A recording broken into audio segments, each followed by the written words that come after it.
tiempo atrás de hacer la presentación de esta obra en el Ateneo de Lengua y Cultura Guaraní.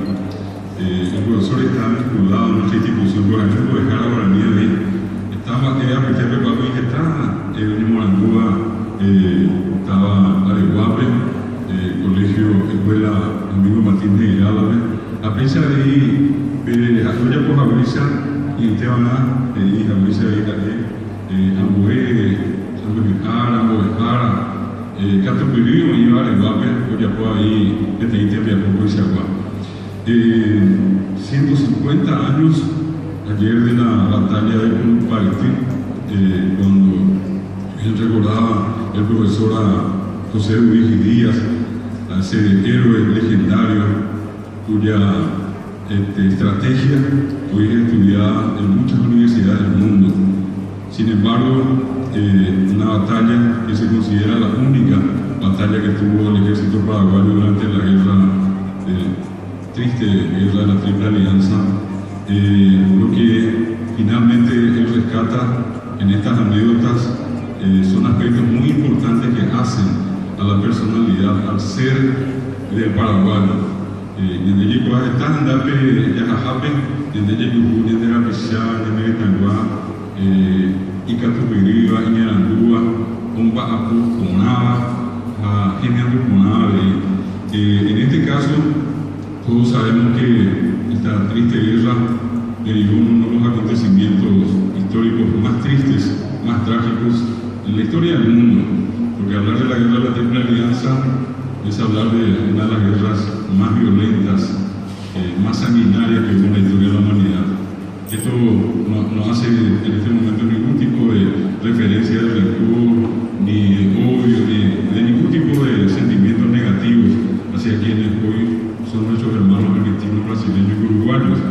Pero sí tengo que mencionar que en muchos lugares del mundo ganar una guerra significa la muerte de un 10%, de un 20%, de un 30% de la población, en este caso, que en la guerra salió peligrosa.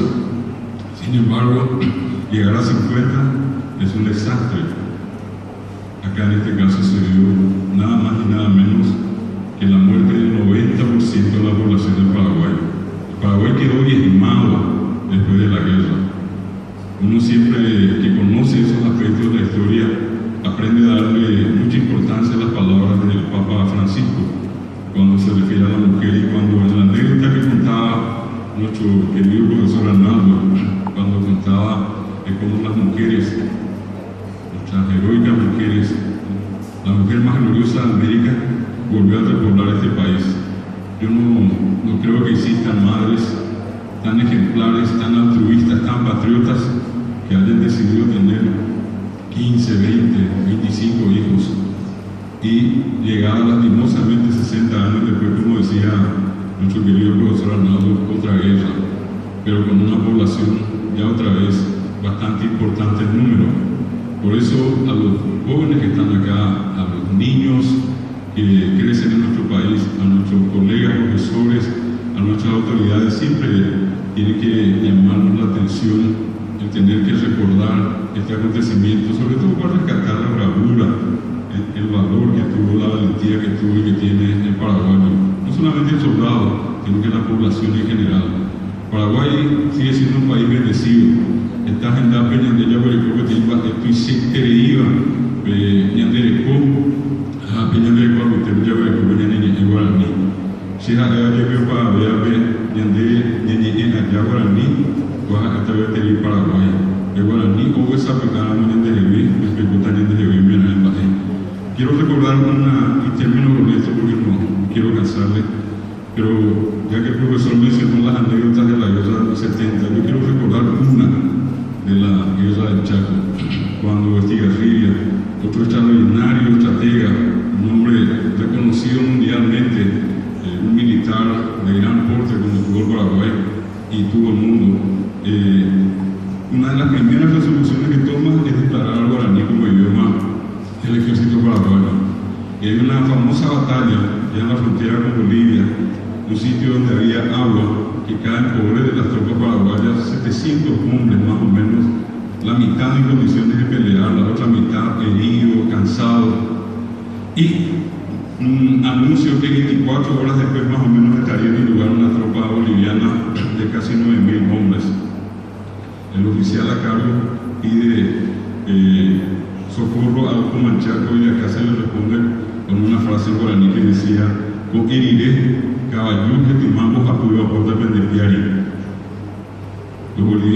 captaron el mensaje, hicieron la traducción, pero había algo que no se entendía. Acá paraguayo no te coaginan de guaraní. Cuando allí decía, yo iré fácil al amanecer. Caballo que te mando a pura, vea Pepe que ve de Impana. Yo fui sangrado, un caballo de 3 patas, ni siquiera era entero un caballo. A ojo también decía que iba a salvarlos. Porque los bolivianos nunca pudieron entender era que caballo que te mando a pura significaba el tercer cuerpo de caballería. Que dicho sea el paso, nunca anduvo a caballo, siempre anduvo a pie. El Paraguay ganó esa batalla con el guaraní.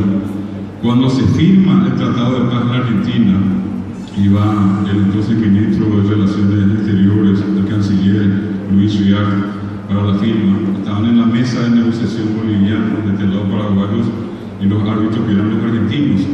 En un momento se le plantea al doctor Riar una cuestión y él dice que por sí él no podía resolver.